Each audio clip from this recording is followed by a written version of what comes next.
Ladies and gentlemen, welcome to flight school. This is where you guys are going to be learning how to do some flying in War Thunder. Yes, this is for those new guys among you to War Thunder. So,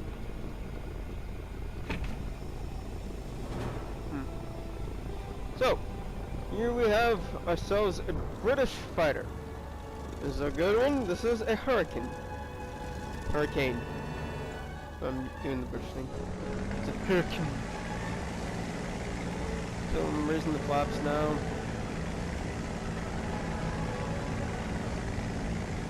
Now, it is as tradition to have someone fuck up and crash on landing.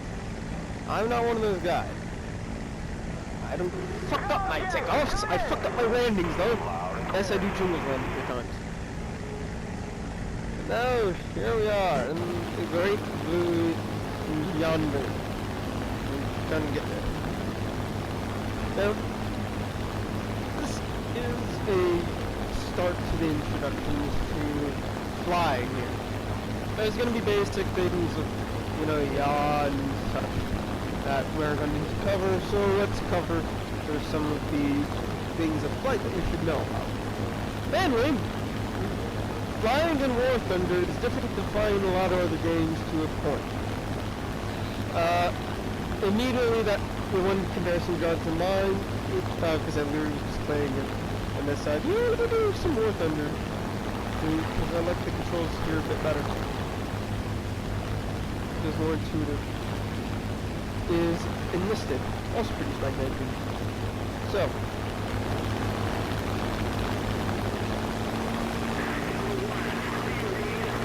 I'm going to be coming in very fast and do what is known as boom and zoom on these targets.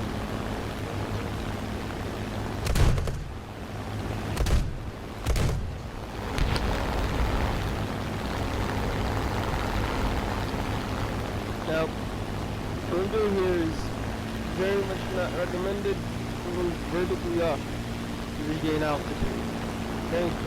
Whatever you do, don't do that often.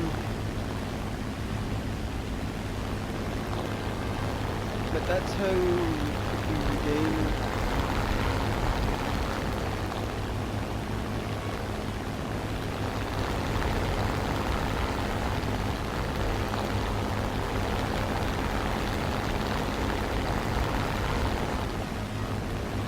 So, there we go.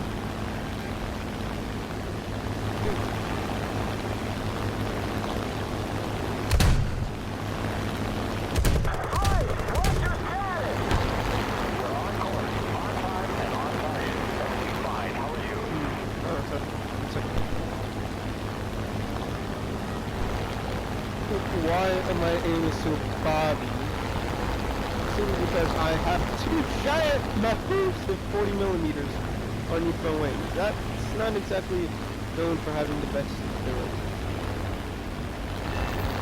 There. Vert, that.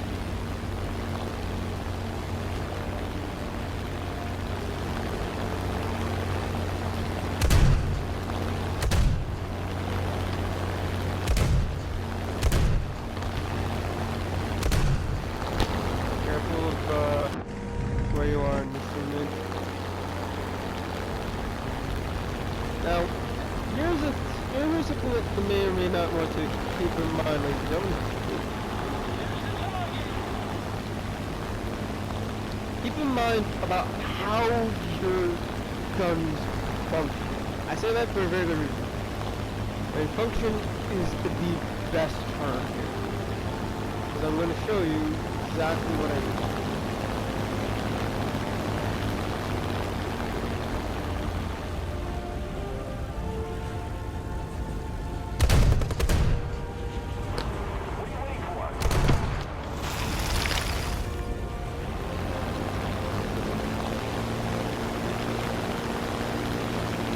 Something that I do like is that you can actually see extra power from that when you go a bit higher.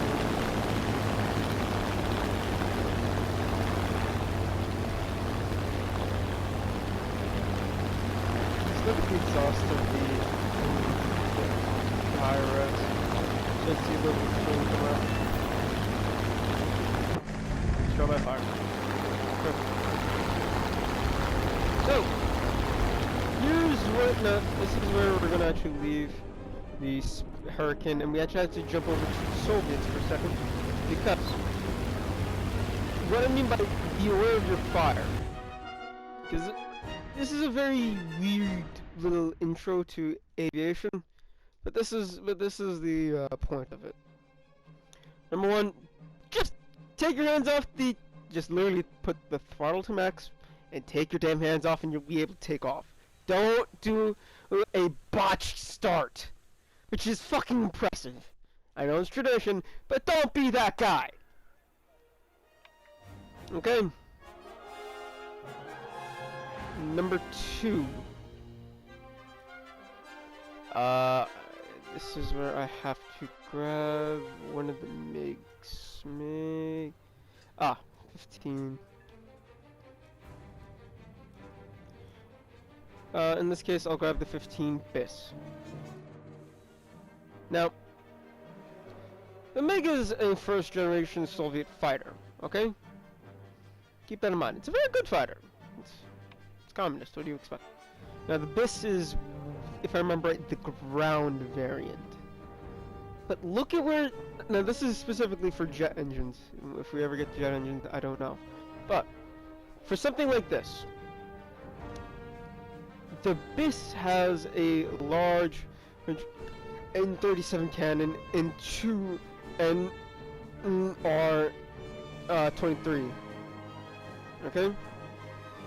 Cannons underneath the wings, or not underneath the wings, underneath the nose here.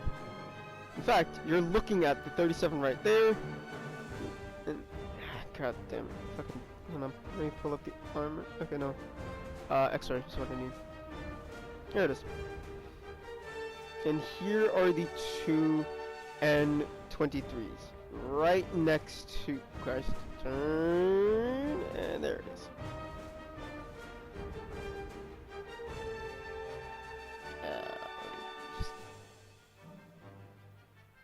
Yeah, and you can see the 2 23mm cannons. Now, specifically for MiGs, because they had these open noses, which are very distinctive MiGs, at least early MiGs. Keep in mind, guns produce a lot more than just a bullet at the end of the barrel. You know the flash? Guess what that is? That's uncombusted fuel. That's fuel. That's fuel from burning gunpowder products. That's not air. Not air doesn't burn. And remember, this is a jet!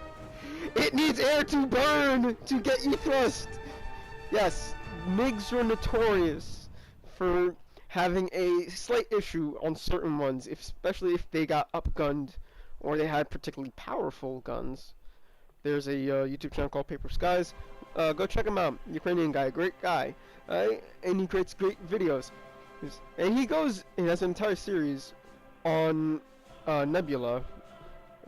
If you don't know what Nebula is, go watch one of his videos. At the end, he always talks about Nebula. But he has an entire series about the Soviet Union's aviation sector, obsessed with putting as big a cannon underneath their planes as humanly possible. Now, why am I bringing this up? Simple. The 37mm here is a design that, in theory, or this one's a fixed version, I should say, of a 37mm design, the NS-37, instead of just the N-37, Needleman-Saronov, but this is just a Needleman. Yeah, that one had a lot more muzzle flashing gas, which means it would go into the engine intakes, which is right in front, which is just okay, technically it is it's behind, but muzzle flash goes very far forward. Yeah, it's in the path, gets sucked into the compressor, kills the engine, because, well, that ain't air, and enough not air creates no lift, and now you're dead in the water. Yes, that's the major problem that this MiGs used to have. they fixed that eventually, going to the Newman here, and dropping the Serrano, which is the basic booster that it had. If you want to be, if I can just condense a lot of dense, you know, semantics of aircraft gun design. Yeah. So, be careful about where your guns are pointing. Some of them will have delirious effects on your plane, as you saw with the Hurricane, with the 40mm cannons underneath. Damn thing's bobbing up and down like a buoy in the middle of a goddamn nor'easter. Okay? It's rolling like a member of the flower class in anything other than a flat comm. Okay? Whereas something like a MiG, oh yeah, no, it can survive its own guns firing, and it's not going to be bobbing up and down every 2 seconds, but it may choke out its engine and drop out of the skies. For bombers, don't be a dumbass and hit your friend underneath! Think about who's below you. Yeah, to be fair, if you hit planes with a bomb, that is fucking cool as shit. But to be fair, if you're gonna do that, use assault fuses if you're gonna try to knock out people. With that, but I really don't recommend it. Either way, there's a lot of important things that I just want to mention here.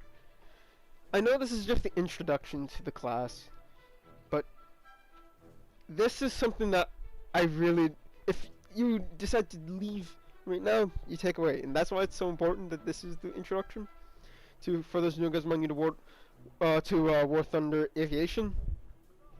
Is this: anything strapped under your wings probably won't have the same ballistic trajectory and meeting points in terms of distance as your main guns. Again, see a friend over here in the British line in the Hurricane. Thank you! I love my KV-E1, but I'm talking about this. The guns are not lined up. The cannons do not go to the same point as the machine guns. The machine guns go out, in theory, to 300 meters or 300 yards. The cannons are nominally set for that, but they are not. They're going further. I can just tell, they're going further. So, that's one thing. Number two, beware where your exhaust goes. For propeller planes and other jets designed not by the Russians, like let's grab Italians actually. Let's see what good old Viva la Italia can bring to the table. Is this a propeller? Yes, it is. Okay. I couldn't actually honestly tell for a second there. Ooh. They just jump. Okay.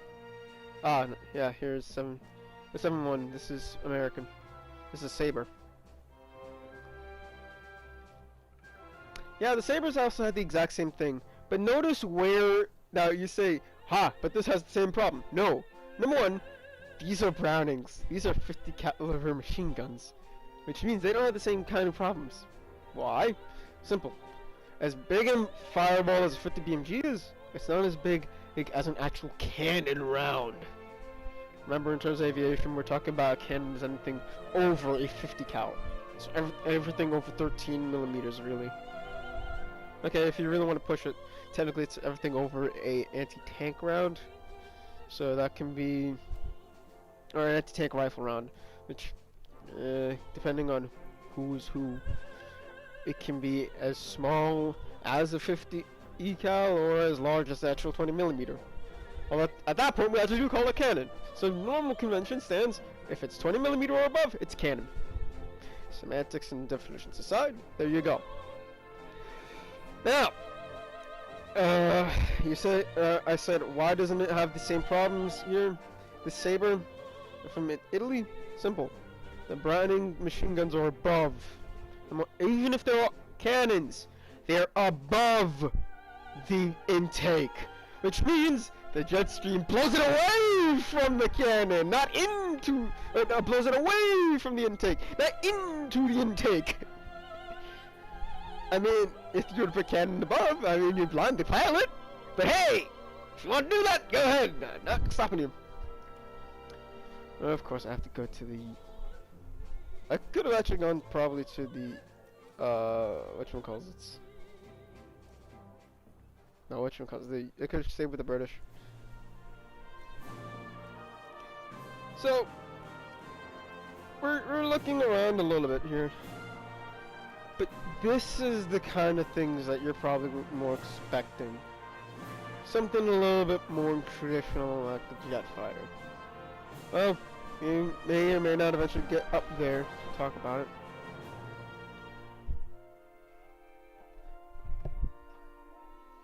But this is your introduction to, for those new guys among you, to War Thunder Aviation. It's a bit rambly, I know, I'm sorry. But, for those new guys among you, it's War Thunder. Practice, practice, practice.